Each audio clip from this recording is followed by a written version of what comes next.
yeah, it was a bit different because it's not a vertical role because here you can work in every team that you want. You can do any task that you prefer, so you're free to explore everything you like the most.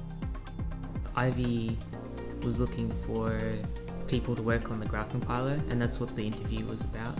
So I went in pretty much having a pretty good idea of what I was going to be doing. So that was the first role I got put in, and I've sort of been there ever since. Not too different, yeah.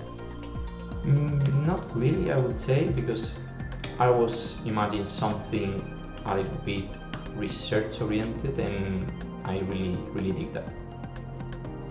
To be very honest, I expected like this is an intern role, I'll be like given some tasks by a manager and like someone will be managing me and stuff. Like here you get to choose your own tasks, your teams, and you'll be responsible for the tasks you choose, and you will be in sync with your teams and stuff. I was very pleasantly surprised. Not really.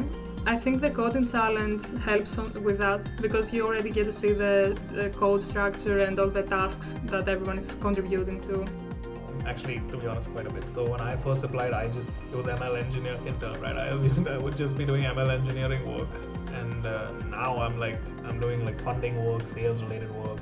So yeah, it was quite different, but like a good different from what I had expected.